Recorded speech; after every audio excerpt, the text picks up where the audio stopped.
But let me give one example. Moses. We're told in Hebrews 11 how he found courage to walk away from Egypt.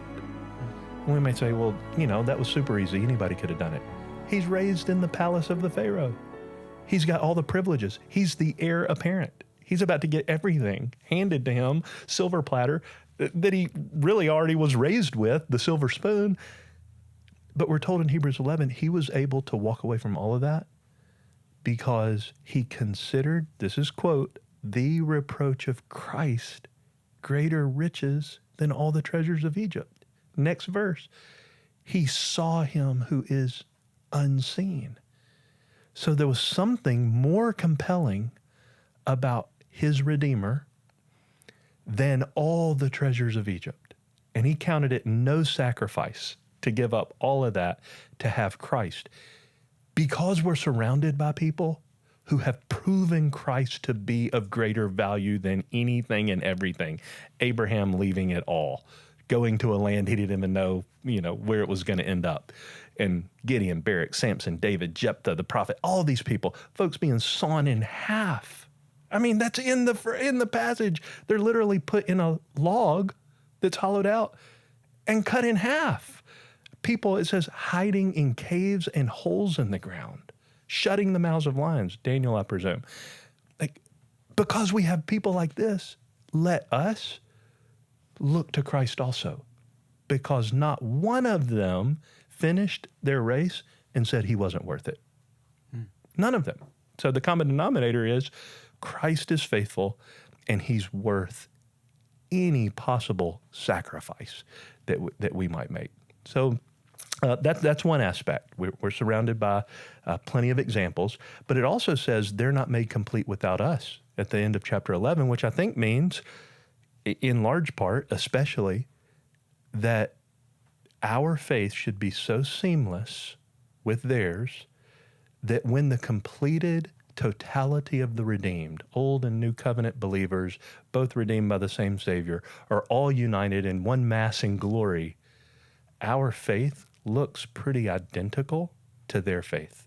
We're going to complete them. We're going to perfect them, is the way it ends in chapter 11.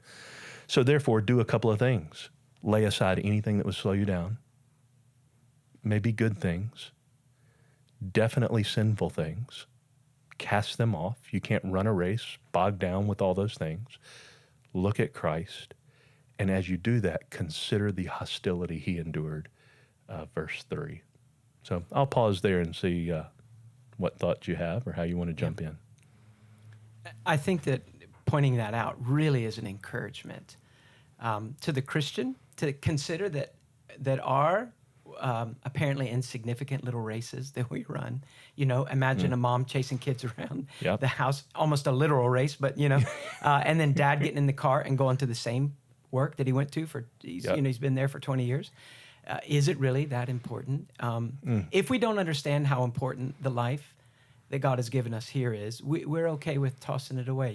If I drop a penny down a drain, I don't fall to pieces. Yep. I don't call for help. Yep. If I drop a $100 bill down the drain, I'm like, okay, Yep. all the earth has to stop until I get my money back. Yep. So is my life a penny life, or is it something extraordinary because I've been united to Christ? Mm-hmm. And you mentioned the men and women of chapter 11, and the seamless faith, like precious faith, Peter says. Mm-hmm. And then Peter says almost the exact same thing you said about Moses, that having not seen Christ, we rejoice in him with a joy unspeakable. We love him, even though we have not seen him, like Moses. So wonderful realization that what's about to come in the command to run well is part of that great company of all believers from the beginning of time. Yeah. And my obedience today, my loving, cheerful dependence upon God today that results in obedience is part of completing the great race that they began. Yeah. Yeah. Well, I think one of the most precious phrases of all of Hebrews, which comes in chapter 11, is not about any of the faithful. It's about God. Therefore, God is not ashamed to be called their God. Well, of whom would God speak like that? How can is it possible that I could be among that precious, privileged subset of humanity? It is. because Christ, the priest, chapter 9, we'll talk about this later, has taken his blood into the true Holy of Holies. And anybody who rests by faith on him, the risen Redeemer, is somebody about whom the Father would say, I'm not ashamed to be called their God.